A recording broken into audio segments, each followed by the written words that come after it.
Assalamualaikum warahmatullahi wabarakatuh. Perkenalkan, saya Lia Bektia Agustina, mengajar di SMK Negeri 1 Situbondo. Saya adalah calon guru penggerak Angkatan 7 Kabupaten Situbondo, Provinsi Jawa Timur. Pada kesempatan kali ini, saya akan memaparkan koneksi antar materi, kesimpulan, dan refleksi Modul 1.1 tentang filosofi pemikiran Ki Hajar Dewantara. Pendidikan dan pengajaran adalah merupakan bagian yang tidak dapat dipisahkan. Menurut Ki Hajar Dewantara, tujuan pendidikan adalah proses menuntun segala kodrat yang ada pada anak agar mereka dapat mencapai keselamatan dan kebahagiaan setinggi-tingginya, baik sebagai manusia maupun sebagai anggota masyarakat. Sebagai pendidik hanya dapat menuntun tumbuh atau hidupnya kekuatan-kekuatan itu agar dapat memperbaiki lakunya, bukan dasarnya hidup dan tumbuhnya kekuatan kodrat anak. Pendidikan adalah tempat persemaian segala benih-benih kebudayaan yang hidup dalam masyarakat kebangsaan. Pendidikan dan kebudayaan merupakan satu kesatuan yang utuh. Pendidikan menjadi landasan peradaban bangsa. Pengajaran menurut Ki Hajar Dewantara adalah bagian dari pendidikan. Pengajaran merupakan proses pendidikan dalam memberi ilmu atau berfaedah untuk kecakapan hidup anak secara lahir dan batin. Pengajaran berarti menempatkan kemerdekaan sebagai syarat dan juga tujuan membentuk kepribadian serta kemerdekaan batin bangsa Indonesia agar peserta didik selalu kokoh berdiri membela perjuangan bangsanya. Selanjutnya terkait dasar-dasar filosofi pemikiran Ki Hajar Dewantara. Yang pertama yaitu pendidikan yang menuntun. Pendidikan yang menuntun berarti pendidikan berperan sebagai penuntun segala kodrat anak, mengarahkan anak tepat sesuai dengan kodratnya masing-masing, menuntun tumbuh atau hidupnya kekuatan kodrat yang ada pada anak-anak agar dapat memperbaiki lakunya, bukan dasarnya dan hidup tumbuhnya kekuatan kodrat anak. Dasar-dasar filosofi Ki Hajar Dewantara yang kedua yaitu pendidikan berpihak pada murid. Pendidikan berpihak pada murid merupakan pendidikan yang menitik beratkan peserta didik sebagai prioritas utama yang harus dilayani. Setiap anak memiliki kemerdekaan untuk belajar sesuai dengan keinginannya dan kemampuan alamiah yang terbentuk dalam diri anak. Dasar pendidikan yang ketiga yaitu pendidikan sesuai kodrat alam dan kodrat zaman. Ki Hajar Dewantara menjelaskan bahwa dasar pendidikan anak berhubungan dengan kodrat alam dan kodrat zaman. Kodrat alam berkaitan dengan sifat dan bentuk lingkungan di mana anak berada, sedangkan kodrat zaman berkaitan dengan isi dan irama. Artinya, setiap anak sudah membawa sifat atau karakternya masing-masing. Jadi sebagai guru, kita tidak bisa menghapus sifat dasar tadi. Yang bisa dilakukan adalah menunjukkan dan membimbing mereka agar memunculkan sifat-sifat baiknya sehingga menutupi atau mengaburkan sifat-sifat jeleknya. Sedangkan kodrat zaman bisa diartikan bahwa kita sebagai guru harus membekali keterampilan kepada siswa sesuai dengan zamannya agar mereka bisa hidup, berkarya, dan menyesuaikan diri. Yang terakhir yaitu pendidikan melahirkan budi pekerti. Budi pekerti juga harus menjadi bagian tak terpisahkan dari pendidikan dan pengajaran yang kita lakukan sebagai guru.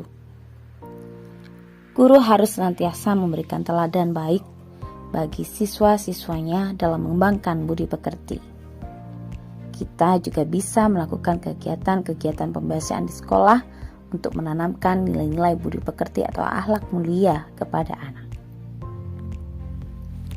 Berdasarkan konsep pendidikan dan pengajaran serta dasar-dasar filosofi pemikiran Ki Hajar Dewantara, hal terpenting yang harus dilakukan seorang guru yaitu menghormati dan memperlakukan anak dengan sebaik-baiknya sesuai kodratnya, melayani mereka dengan setulus hati, memberikan teladan, ingarso sung tulodo, membangun semangat, ingmatyo mangun karso, dan memberikan dorongan tuturi handayani bagi tumbuh kembangnya anak.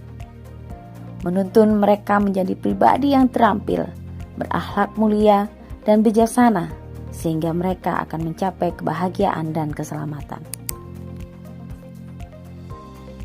Berikut ini refleksi saya terkait pembelajaran di kelas sebelum dan sesudah mempelajari modul 1.1.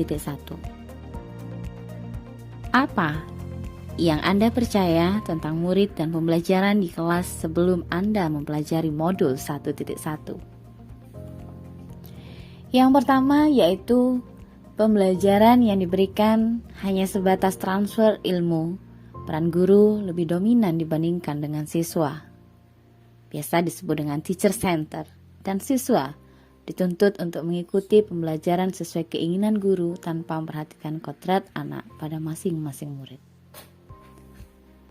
Yang kedua, mengutamakan kemampuan murid dari aspek kognitif saja dan kurang memperhatikan karakteristik setiap anak. Yang ketiga, mengukur keberhasilan pembelajaran murid berdasarkan hasil akhir tanpa melihat proses belajar murid. Yang keempat, rendahnya motivasi belajar murid sehingga cenderung pasif dalam mengikuti pembelajaran.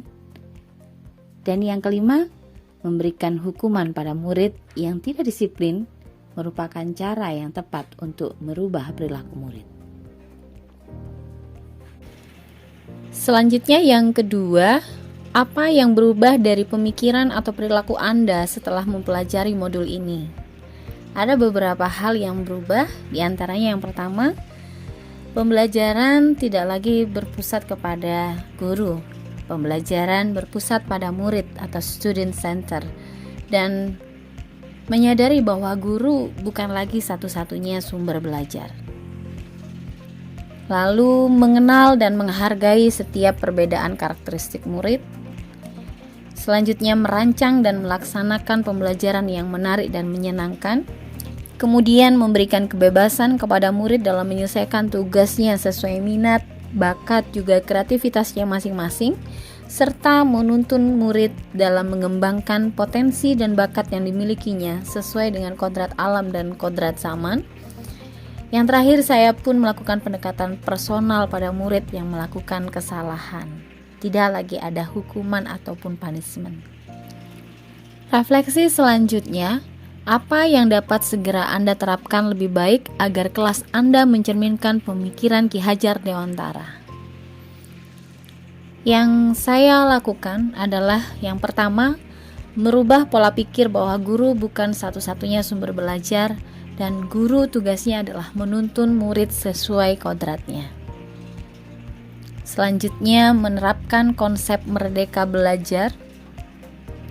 Kemudian menerapkan pembelajaran yang interaktif, menyenangkan dan berpusat pada murid, serta mengidentifikasi dan mengenali karakteristik murid sesuai dengan kodratnya untuk bisa mengembangkan bakat, minat, dan potensi yang dimilikinya.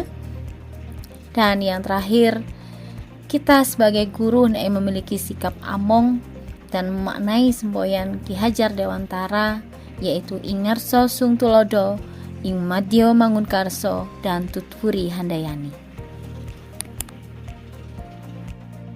Sekian, semoga bermanfaat. Terima kasih. Salam bahagia. Salam guru penggerak. Wassalamualaikum warahmatullahi wabarakatuh.